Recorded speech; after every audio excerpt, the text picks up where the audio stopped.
Alexandre Dubé. Aussi véridique et authentique que son information. Éric Duhem, chef du Parti conservateur du Québec, est avec nous. Bonjour, M. Duhem. Bonjour. Ah, vous annoncez des candidats. Ça va bien, votre affaire, là? Vous n'êtes pas obligé de repartir ça sur un autre nom pour être attractif, vous? Et en fait, nous autres, on a fait le contraire. Hein. Les gens ne savent peut-être pas, mais à la dernière élection, quand je suis arrivé chef, on avait constaté que ma notoriété était plus élevée que le Parti conservateur du Québec, puisque vous vous rappelez qu'à l'époque, le Parti conservateur du Québec était assez peu connu. Et on avait choisi d'ajouter le nom équipe Éric Duhem au nom Parti conservateur du Québec. Et à la suite de l'élection, j'ai vu l'élection, on a eu 530 000 personnes qui ont voté pour nous. On est assez connus maintenant. Est-ce qu'on peut enlever mon nom du nom du parti? Parce que je pense pas que c'est pas une affaire de personnalité. Donc, on a, lors du congrès de novembre 2023, retiré à ma demande mon nom du nom du parti. Et donc, ce que vous allez voir sur les bulletins de vote, là, le 5 octobre prochain... Monsieur Duhem, on va juste vous rappeler, parce qu'on dirait que vous nous parlez dans la tête du bonhomme carnaval. Ça sera pas long. On va... Les gens réunis vont appeler Éric Duhem dans un instant, parce que, on faisait un petit clin d'œil à une espèce de rebranding là, de la CAQ. Parce que si vous êtes allé sur le site Internet, là, d'abord... En haut à gauche, c'est Équipe Christine Fréchette qui est écrit. Là, on n'a pas juste changé le nom, on a vraiment changé de logo, là. C'est l'espèce de C de la CAQ, c'est plus là. Et on le sentait aussi dans les dernières semaines, un changement de terminologie. On parlait même de la coalition. Je pense qu'on a rétabli la communication avec... Oui. Monsieur Duhem, vous m'entendez bien? Oui, je vous entends très bien. Ah, vous êtes sorti du bocal. Voilà. Vous êtes sorti du costume du bonhomme carnaval. Maintenant, c'est fantastique. Je vous laisse continuer. Écoutez, ce que je vous disais, c'est qu'effectivement, moi, quand je suis arrivé chef, on avait ajouté le nom Équipe Éric Duhem au nom du Parti conservateur du Québec. Et à ma demande, en novembre 2023, après l'élection, j'ai demandé à ce qu'on enlève mon nom puis que le parti soit juste Parti conservateur du Québec. Et c'est ce que vous allez voir sur les bulletins de vote là, le 5 octobre prochain.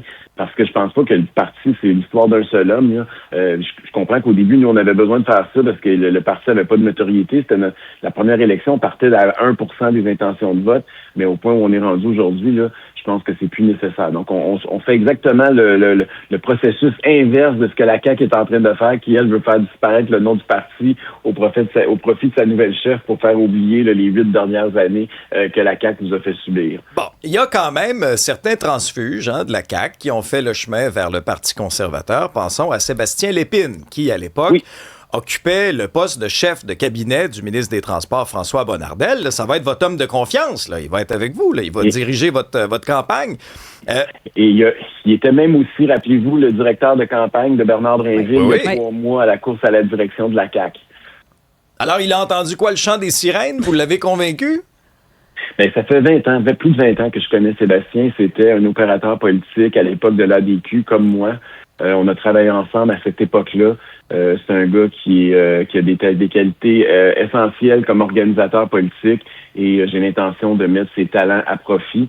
Donc, comme je vous dis, on se connaissait depuis très longtemps. Puis il n'est pas le seul. Là. Il y a beaucoup de gens de l'entourage de Bernard Drinville, de la dernière course à la direction, là, qui joignent les rangs du Parti conservateur. Là, lui, il a fallu le dire publiquement parce que quand tu occupes le poste de chef de cabinet d'un chef de parti, c'est important de le dire publiquement. Là. Mais il y en a beaucoup d'autres aussi. Il y a quand même un changement. Là. Les anciens adéquistes, les gens plus centre-droit à la CAQ, lentement mais sûrement, sont en train de migrer vers le Parti conservateur du Québec. Puis on l'a vu cette semaine, le départ de François Bonnardel, ça signifie aussi que tranquillement, c'était le dernier radéquiste d'importance qui restait en visible au parti. Donc il y a un changement. Il y a un chapitre qui se ferme à la CAQ, puis il y en a un nouveau, je pense, qui s'ouvre au Parti conservateur du Québec pour la droite. Bon, on a entendu aussi Sébastien Lépine, notamment à la commission Galland, dans le dossier de sa clique. En février 2025, ici à Cube, vous aviez dit ceci à la suite de toutes sortes de révélations à la commission Galland. Soit tu mens, puis là, il faut que tu démissionnes parce que tu nous mets en pleine face, puis c'est un cover-up, là, c'est épouvantable, ou soit tu es carrément incompétent. Non, vous parliez pas de votre nouveau collègue, là, j'espère, M. Duhem? Absolument pas. D'ailleurs, je veux juste préciser là, que Sébastien Lépine n'a jamais été mentionné dans le rapport de la commission. Le juge Galland ne l'a pas blâmé non plus quand il a fait ses blâmes. Donc, il a pas trempé à ce niveau-là. C'est sûr qu'il était conseiller, il était chef de cabinet à une époque où ces enjeux-là ont eu lieu. Cela étant dit, le rapport a été fait, les consultations ont été faites et il n'a pas été pointé du doigt. Donc, pour moi, on tourne la page là-dessus. Mais cela étant dit, j'ai aussi été conseiller. Vous le savez, j'ai été conseiller notamment de Mario Dumont, mais de plusieurs autres chefs politiques. Puis je suis conscient que le staff politique, c'est pas lui qui décide. Là. Ultimement, là, c'est toi comme élu qui est imputable. La population n'a pas voté pour des apparatchiks. Elle vote pour ses députés et ce sont eux qui sont imputables aux yeux de l'opinion publique. Puis ultimement, c'est eux qui prennent la décision puis qui doivent l'assumer.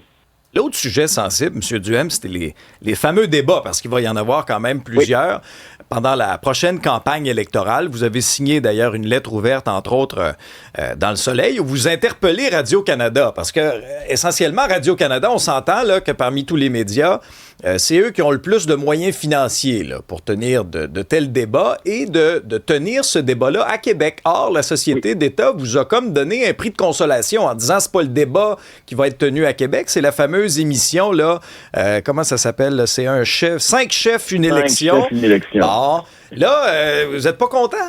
C'est pas assez? Mais non, je suis pas content parce que l'événement politique majeur d'une campagne électorale, c'est pas une entrevue de 5 chefs en arrière de l'autre, là, c'est le débat des chefs.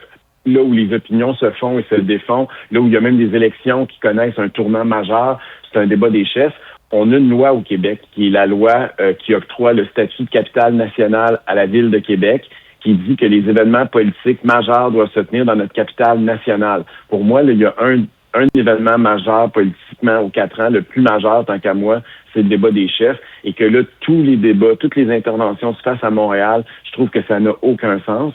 Et pire que ça, il y a l'unanimisme politique, il n'y a pas juste moi qui dis ça, là.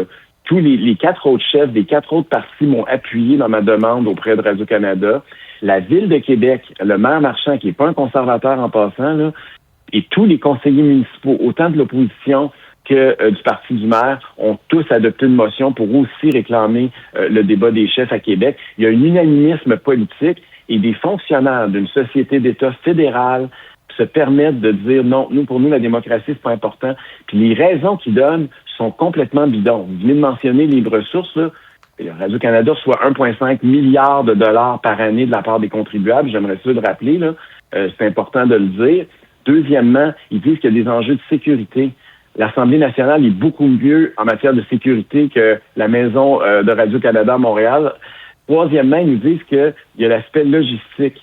Je m'excuse, mais ils ont des employés à Québec qui sont tout aussi compétents que les employés de Montréal, puis Dieu sait qu'il y en a beaucoup, autant à Québec qu'à Montréal, qui travaillent pour la Société d'État. Donc, les arguments ne tiennent pas la route et j'ai beaucoup de difficultés à comprendre comment ces gens-là, qui n'ont pas la légitimité démocratique, se permettent d'intervenir dans une campagne, prendre une décision aussi importante contre la volonté de tous les partis. Je trouve ça odieux comme comportement de la part d'une société d'État. Isabelle, sur la messagerie? Il y a quand même quelques réactions. Il y a Régis qui se demande si vous pourriez recruter d'autres membres de la CAQ éventuellement. C'est bon, ça? Écoutez, j'ai déjà recruté la ministre, l'ex-ministre Maïté Blanchette-Vézina, qui est candidate pour nous dans la pelleterie présentement. On a recruté aussi, comme je vous ai dit, il y a beaucoup d'autres organisateurs, mais il y a des gens d'autres formations politiques également. Là. C'est pas juste des caquistes qui joignent les rangs du Parti conservateur, là. Il y en a de toutes les couleurs, mais c'est sûr que les gens qui sont plus au centre droit au Québec, il y en a plusieurs qui ont logé à la CAQ au cours des dernières années et qui sont excessivement déçus. Vous avez vu aussi la course à la chefferie de la CAQ où Bernard Drinville avait un discours beaucoup plus à droite que Mme Fréchette. Donc, il y a beaucoup de gens qui ont été déçus là, de l'élection de Mme Fréchette. Et oui, il y a donc la croissance du Parti conservateur se fait beaucoup effectivement là, auprès de gens. Moi, je les appelle les CAQ, là, puis je m'inclus là-dedans parce que j'ai voté pour la CAQ. J'ai voté pour la CAQ en 2018. Les CAQ au lieu des cocus. Mais non, mais on est CAQ parce que mais nous autres, c'est sûr qu'à Québec, avec le 3e lien, c'est un symbole de caquification, là. mais il y a d'autres exemples aussi, là. Pensez à le privé en santé. La CAQ, ils avaient promis Mer et Monde, ils l'ont pas fait. Ils avaient promis qu'on allait exploiter notre gaz naturel, ils l'ont pas fait. Ils avaient promis d'équilibrer le budget, ils l'ont pas fait. Ils avaient promis de réduire la taille de l'État, ils l'ont pas fait. Ils avaient promis de réformer le mode de scrutin, ils l'ont pas fait. Puis je pourrais continuer à la liste à peu près toute la journée. Donc, il y a beaucoup de gens qui avaient de grands espoirs puis qui ont beaucoup aimé le discours de François Legault puis de la CAQ à une certaine époque. Puis aujourd'hui, on se rend compte que c'est exactement le contraire. Puis Mme Fréchette, elle est exactement dans la lignée là, interventionniste de M. Legault. On peut pas dire que c'est une personne qui a un appétit là, pour la droite. Donc, je pense que ça va, ça explique là, que ces gens-là migrent vers chez nous de plus en plus. Puis vous le voyez, là, dans la région de Québec, le château phare de la CAQ, historiquement, c'était à Québec.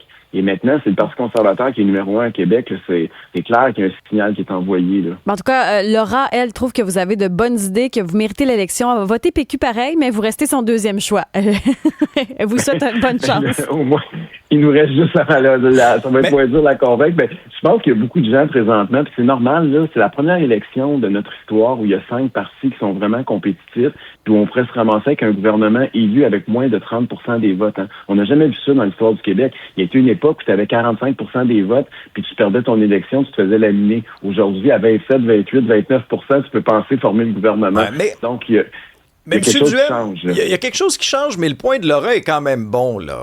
Vous avez des bonnes idées, mais est-ce qu'avec du recul, parce que je vous ai déjà entendu dire quelque chose comme, tu sais, éventuellement, il va falloir un peu, pas se professionnaliser, mais vous comprenez ce que je veux dire, là, tu sais, changer peut-être un petit peu la perception. Est-ce qu'avec du recul, il y a des prises de position que vous avez prises, là, lors notamment de la dernière campagne, très, tu sais, contre certaines mesures sanitaires ou quoi que ce soit, que là, vous traînez un passif, puis là, ça va être dur à changer dans l'esprit de certaines personnes qui pourraient se reconnaître dans vos idées, mais en disant, ouais, mais là, à la dernière élection, il s'est accoquiné de... Vous avez raison. C'est vrai que la dernière élection était beaucoup sur la crise sanitaire. On sortait là, d'une période de confinement, rappelez-vous. Là, le débat politique n'était pas du tout celui qu'il est aujourd'hui. Aujourd'hui, j'ai l'impression qu'on est dans une crise à plusieurs égards, là, une crise des finances publiques, une crise des infrastructures publiques, une crise d'accès au système de santé, puis j'en passe, une crise du logement. Le débat a changé. C'est sûr que les enjeux vont être très différents et c'est un défi pour nous de professionnaliser le parti. C'est pour ça que l'arrivée, par exemple, d'un nouveau chef de cabinet, de quelqu'un qui a une grande expérience au sein de la CAQ, c'est un symbole, là, mais il y en a plusieurs comme ça. Je pense que c'est important de le faire. Je vous ai parlé tantôt d'une ancienne ministre qui joint, de quelqu'un que les gens de Québécois ont bien connu, là, un gars comme ici dans la région de Québec, Marcel Bouchard, qui a été pendant 30 ans, salut, bonjour. C'est sûr que ça apporte de la notoriété, ça démontre le changement de paradigme pour la prochaine campagne électorale. Puis il nous reste encore 2 mois et demi là, pour faire ce changement-là. Puis je pense que c'est bien enclenché. Là. J'ai confiance que les gens là, vont nous voir pour ce qu'on est et pour nos idées. Éric Duhem, chef du Parti conservateur du Québec. Merci, à la prochaine.